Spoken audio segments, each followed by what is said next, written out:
What do you swear you saw, but don't have any proof of? When I was 10 we had a 14-year-old German Shepherd who was getting very sick. I was home alone momentarily as my mom went to the neighbors to pick up a book or something. Our German Shepherd came over, convinced me to walk outside with him, and started licking my hands, looked at me, and ran away jumping the fence, and he never came back. He was so loyal and good that to this day no one believes me and thinks he was stolen because he would never leave. I'm almost certain he did that because he didn't want us to see him die and he wanted to go to the massive forest area and do his thing. I miss you, buddy.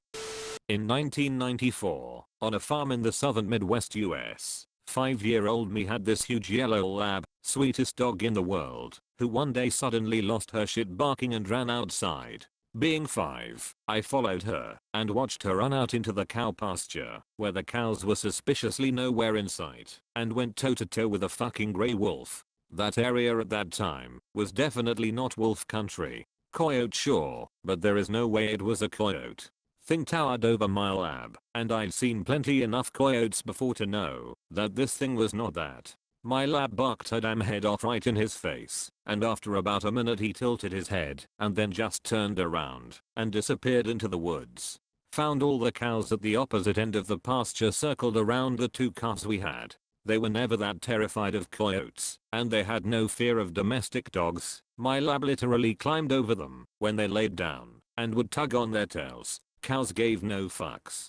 I will go to my damn grave saying it was a wolf I saw, but nobody believes me, of course. I've spent years researching wolves and wolf hybrids, but every picture I've seen of both the animal and the paw prints he left behind says it was very much more wolf than coyote or dog or even a mix. One time when I was really young, maybe like 10 years old, I came home after school and was making myself a salami sandwich. I pulled the bag of salami out and took out 2 slices. I smacked the 2 slices together and suddenly they became one. I tried my hardest to separate them, but there was no seam or anything that I could split them up with. I even showed it to my mom, but not a single person believed me when I told them I had fused 2 pieces of salami together.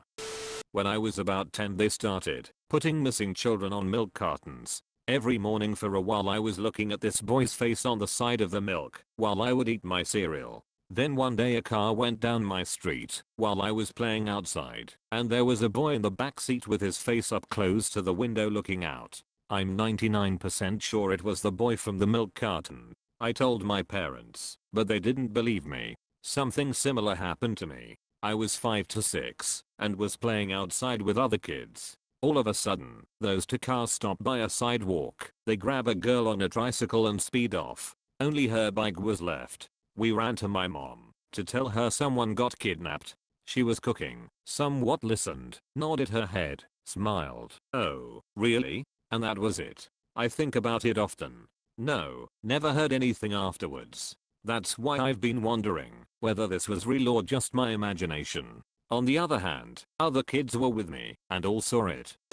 I had just applied to a job at a gas station on a major interstate route in the US, and I was leaving the lobby of the rest area building. When I pushed the door open and walked out, I saw a seagull take flight from the top of a lamppost on the far side of the parking lot, which was shaped like a rectangle, with the building at one of the skinny ends. The only reason it caught my eye was because the parking lot was empty save 1 or 2 cars besides mine, and it was like my pushing the door open also pushed a button to trigger the bird to take off. The timing was perfect. So I'm walking down the sidewalk and I'm watching this seagull fly in my general direction following the edge of the lot when it gets to the corner and turns, so it's going to fly directly over me. I think to myself, no way. And sure as shit, heh.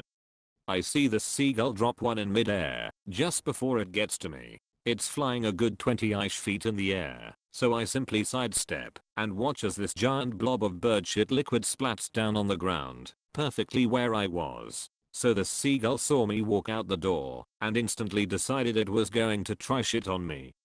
My house shares a dead-end alley with a brewery. Real cool guys, great beer, not a bad neighbor. Their kitchen does good work too. One of the neighborhood squirrels has figured this out. He got a taste for the chicken bones. Wings is a recurring menu item.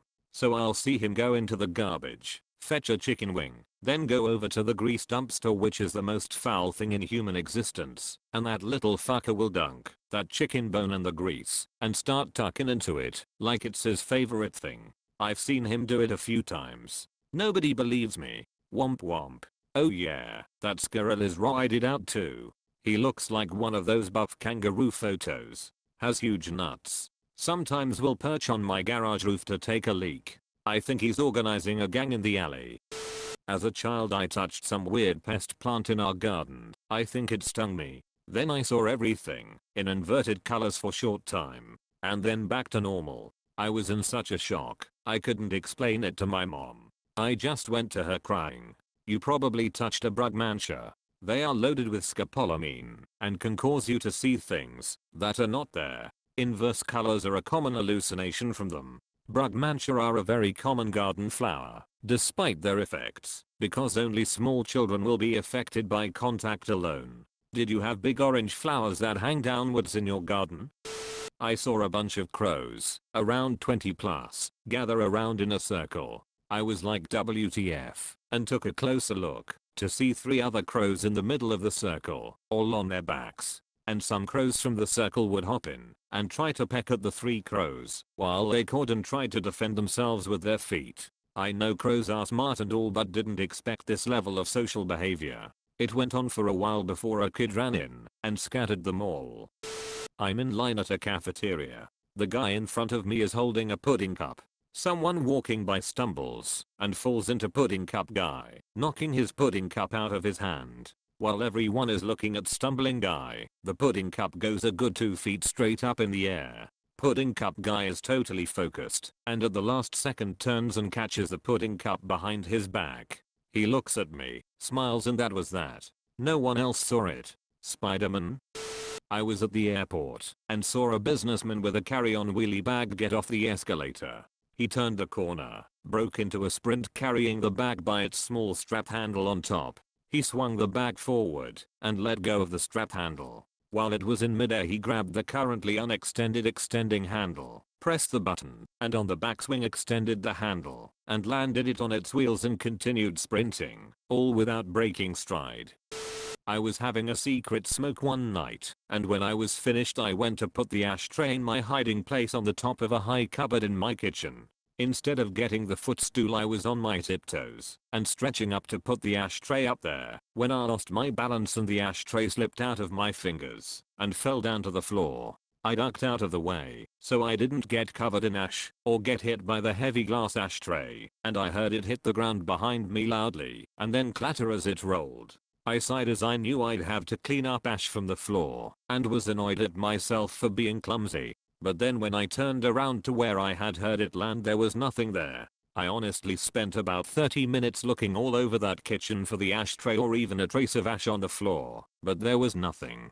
It and its contents had simply vanished into thin air. I went to bed totally freaked out that night and had another look the next morning, but it was still gone, and I've never seen it again since.